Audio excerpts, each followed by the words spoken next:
6 years ago, the failing PSHE department at Shoebury Ness High School was completely overhauled.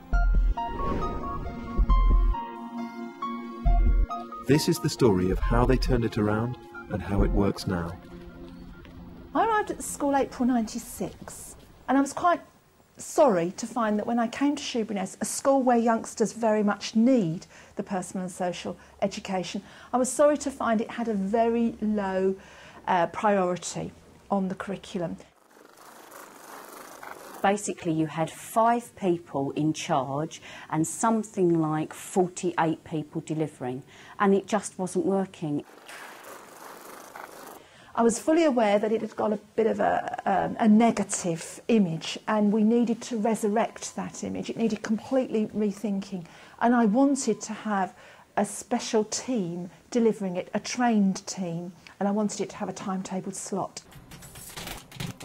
I think I was very aware just how much work needed to be done. And although I had always classed myself as one of those people that had made an effort with PSHE, I recognised that most of what was in place was worth putting in the dustbin. So a complete rethink happened.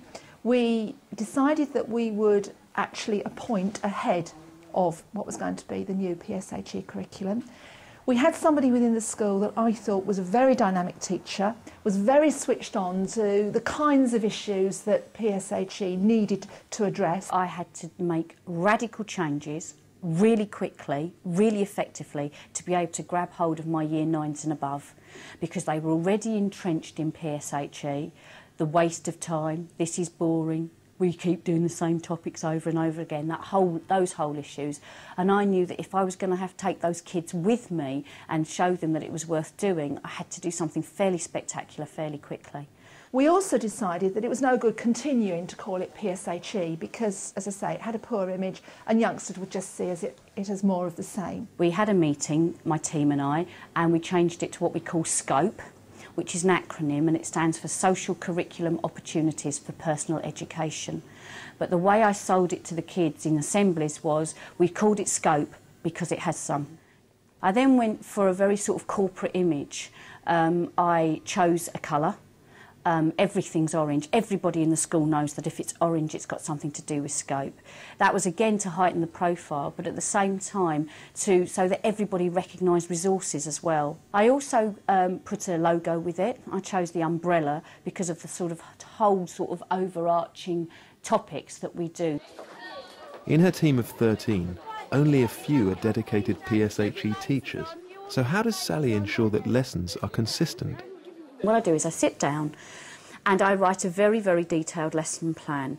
And I mean breathe in, breathe out lesson plans. The aim of the lesson, therefore, is to explain the culture of fast food.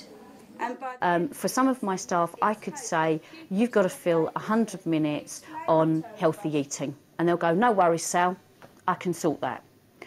I could say that to other members of staff and they'd look at me and go, you want me to what? For how long? Not a hope.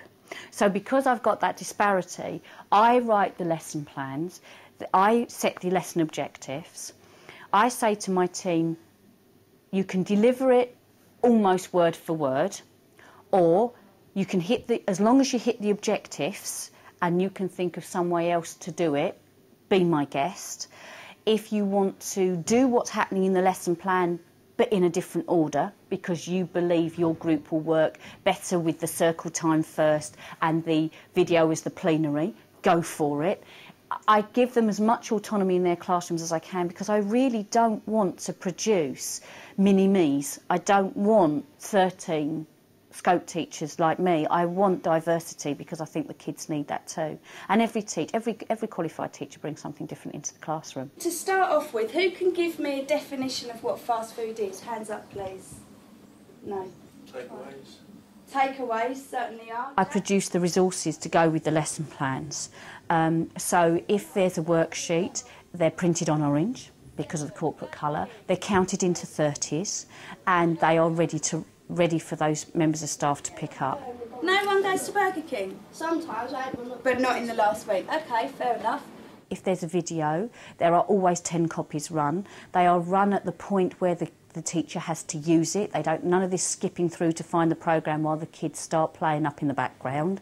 So I really do tie it down tight so that their behaviour management can be good and that they can have a really good lesson. A lot of Sally's Scope team specialise in other subjects. So she needs to create lesson plans that people from other subjects can work from. However, she's quite explicit at the beginning of the year when she says to her team when we get together that if there's any alterations you want to make to the lesson plans, if you feel things would work better in different orders, or if you want to expand on anything, or if you've got any creative things you want to do yourself within the lesson, please feel free. But they're kind of that safety net that's there for us if we need them there. What fast food restaurants or outlets do you know that you use, Bruce? McDonald's. Okay, McDonald's. KFC. McDonald's, what else? Sunleaf. KFC. So starting with McDonald's, hands up please if you've been there between now and last Tuesday. 2, 4, 5, okay. There's a set of boxes that are in the Scope office, and each one has the member of staff's label on it. And on the Friday each week, I replace all the I put all the new lesson plans out with all the resources they need for those lesson plans for every member of staff. So on the Monday, all they have to do is come and collect their stuff from their box. They can match their resource to their lesson plan because of the way they're designed, and they know exactly what they've got to take into the classroom with them for each of their lessons.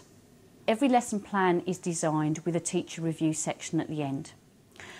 Each of the members of my staff have their teaching folders, and at the end of every lesson they are encouraged to write something that's a trigger for them. It could be something like, this was an awful lesson, my fault, didn't get the resources together well enough, or the organisation was useless, or found the discussion really difficult to motivate, but then again I'm tired. I tend to make comments like that myself on my lesson plans because sometimes it's not always a criticism of the lesson plan, it's a criticism of the circumstances you find yourself in that day, and we are all human. As I said earlier, they're not so much, they're quite didactic lessons, but they're very integrated lessons. There's lots happening all the time, and you have to be at least 2 steps ahead of the kids. You have to be on the ball. You have to be zappy and ready to go. And that's that zing that you put into your lessons is whether it's important that you walked in the room or not. Miss George makes things fun in the way she teaches. It's just, you remember it instead of having to be crammed with it for your GCSE and certs. Anywhere else? Done any of these? No. Good. Chinese, Chinese? That's it. Next.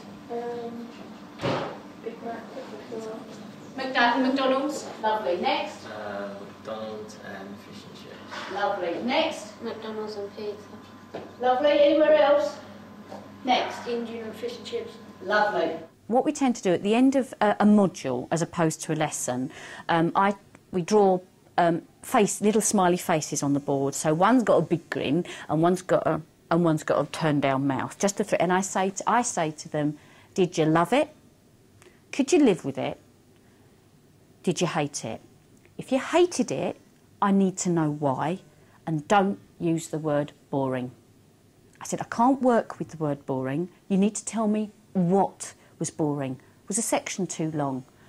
Was the video not clear enough? Was the starter activity too involved? Tell me what was boring. Don't tell me it was boring. I like it because a lot of stuff's hands-on rather than just writing down and stuff.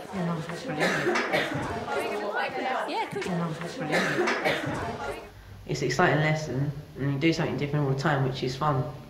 Nothing boring about it. Go on, my son. Well done, Mark. The lessons split up into parts where you have your opportunities, and especially your ICT opportunities when you go home to do your homework. It has different opportunities in the lessons. Some of the kids do say things that are really, really relevant. And if that's the case, those things are fed back to me and then I do action them. Every year I have rewritten the curriculum to action the points that the kids have given me to make it better. You don't ask kids' opinions and then not action what they say, because very soon they recognise what's the point. So the first thing really I need some feedback on is, if you glance through it or have a look at it, if you haven't experienced teaching it, is what do you think we're looking at? Are we looking at S-band? Are we looking at P-band? Sally's challenge this year is to differentiate all the key Stage 3 lessons for the different ability groups, and she's brought members of her team together to share ideas. Just reading it, I would say S-band. Oh, the planning meeting today is a differentiation meeting. What we're going to do is we're going to look at a specific lesson plan that already exists. We will determine what sort of ability we think it really hits. It might be a success, it might be a progress, it might be achievement. And then what we will do is blitz ideas about how we can pull it in the other two directions. Can you remember how the achievement kids got on with it? Well, that's what I'm saying, struggled. Yeah, but that's what I'm saying, they're P&A together for one, but we spent a long time at the beginning of the lesson literally going through each bullet point and then reinforcing it so that they would be able to cope with the quiz. It's nice if we get to say something that we think hits the middle of the road, say the progress band, and then we say, right, what can we do about this to make it stretch the more able kids in the success band, and what can we do with this to make it more accessible for our less able kids in the achievement band. So it's pulling it in both directions. So hopefully by the end of the meeting we will have blitzed the ideas to create 3 separate lesson plans. So I still think that's quite. If you're basing the quiz just on the second bit, then they can just sort of store away because they need to know what the Commonwealth is before they can do anything on it. And they've got to have that basic piece of information, haven't they? It has cost us a fair amount of money. It's cost us curriculum time, dedicated curriculum time. It's cost us some staff salaries. It's cost us training, obviously, and it's cost us resources. It cannot be done on the cheap. And it's no good thinking, well, because we're not going to get examination grades at the end of it, that it's a low priority subject. It has to be up there with English, maths and science when the budget's handed out. So I think you've got to consider it from a financial point of view and get the governors to agree that it's worth its weight in gold. I think you learn more about what's going to happen in the future instead of writing something down and knowing it for a test later on in a week or a month or for your SATs. You learn stuff about what's going to happen in 10 years, 20 years. If you ran a PSHE department, how would you run it? What ideas would you steal from here? All of them. I'm very organised, like Sally is, and I think the foundations of this department is how well she organises it and how well the kind of team work together. You just learn about different things. Unlike with history, you learn historical things, and science, you learn scientific things. In Scope, you learn about everything. I knew we could do it. I knew it could be done. I knew we could take PSHE from this horrendous, useless, time-wasting mess into something that was really worthwhile for the kids. And I put my money where my mouth was, really, and said, yeah, watch me, we can do this, and did create it. You know, obviously I thought we could do it. I had the vision, but it's so nice to be standing at the other end of 6 years saying, sorted.